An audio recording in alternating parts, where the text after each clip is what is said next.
પ્રધાનમંત્રી નરેન્દ્ર મોદી કોરોનાની સ્થિતિને જોતા રાજ્યના મુખ્યમંત્રીઓ સાથે અત્યારે વાતચીત કરી રહ્યા છે। સીધી જ આ તસવીર અમે આપને દેખાડી રહીએ છીએ। પ્રધાનમંત્રી નરેન્દ્ર મોદીનું સંબોધન।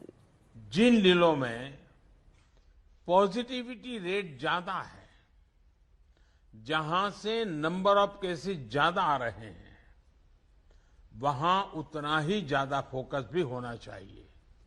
अभी जब मैं नॉर्थ ईस्ट के साथियों से बात कर रहा था तो एक बात उभर करके आई कि कुछ राज्यों ने लॉकडाउन ही नहीं किया, लेकिन माइक्रो कंटेनमेंट जोन पर बहुत बल दिया और उसके कारण वो स्थिति को संभाल पाए।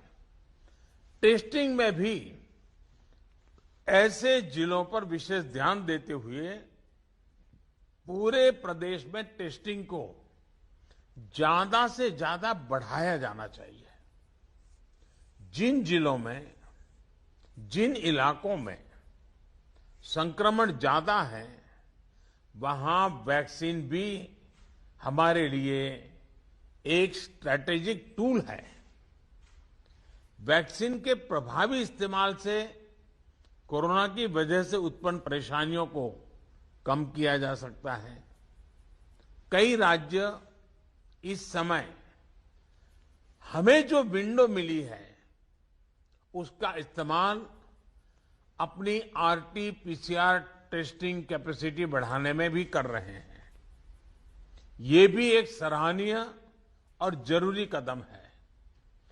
ज्यादा से ज्यादा आरटी-पीसीआर टेस्टिंग वायरस को रोकने में काफी प्रभावी हो सकते हैं। साथियों, देश के सभी राज्यों को नए आईसीयू बेड्स बनाने, टेस्टिंग क्षमता बढ़ाने और दूसरी सभी जरूरतों के लिए फंड उपलब्ध करवाया जा रहा है। केंद्र सरकार ने हाल ही में 23,000 करोड़ 23,000 करोड़ रुपए से ज्यादा का इमरजेंसी कोविड रेस्पॉन्स पैकेज भी जारी किया है। मैं चाहूंगा कि इस बजट का उपयोग हेल्थ इंफ्रास्ट्रक्चर को और मजबूत करने के लिए हो। जो भी इंफ्रास्ट्रक्चरल गैप्स राज्यों में हैं, उन्हें तेजी से भरा जाए। खासतौर पर ग्रामीण इलाकों, रूरल एरियाज, उस पर हमें ज्यादा मेहनत करने की जरूरत है। इसके साथ ही सभी राज्यों में आईटी सिस्टम्स, कंट्रोल रूम्स और कॉल सेंटर्स का नेटवर्क मजबूत करना भी उतना ही जरूरी है। इससे रिसोर्सेज के डेटा, उसकी जानकारी पारदर्शी तरीके से नागरिकों को मिल पाती है। इलाज के लिए मरीजों और परिजनों को इधर उधर भागना नहीं पड़ता। साथियों, मुझे बताया गया है कि आपके राज्यों में जो 332 पीएसए प्लांट्स एलोकेट किए गए हैं, उनमें से 53 कमीशन हो चुके हैं। मेरा सभी राज्यों से आग्रह है कि इन पीएसए ऑक्सीजन प्लांट्स को जल्द से जल्द पूरा करें। किसी एक सीनियर अफसर को स्पेशली यही काम में लगाइए और 15-20 दिन का मिशन मोड में इस काम को आप पूरा करवाइए।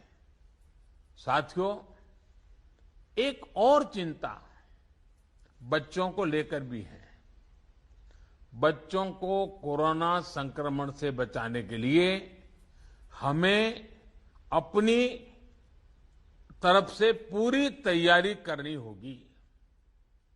साथियों, हम देख रहे हैं कि पिछले 2 हफ्तों में यूरोप के कई देशों में एकदम तेजी से केसेस बढ़ रहे हैं।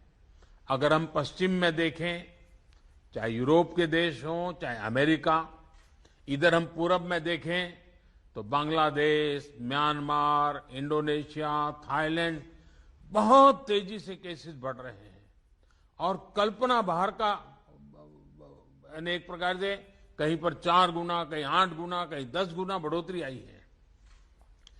ये पूरी दुनिया के लिए और हमारे लिए भी एक चेतावनी भी है, एक बहुत बड़ा अलर्ट है।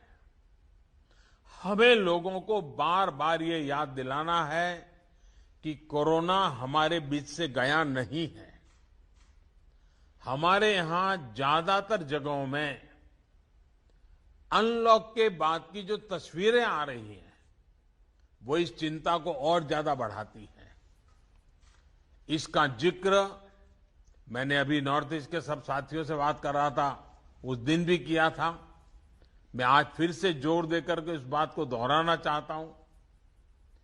आज जो राज्य हमारे साथ जुड़े हैं, इनमें तो कई बड़े मेट्रोपॉलिटन शहर हैं, बहुत सघन आबादी वाले हैं। हमें इसे भी ध्यान में रखना होगा।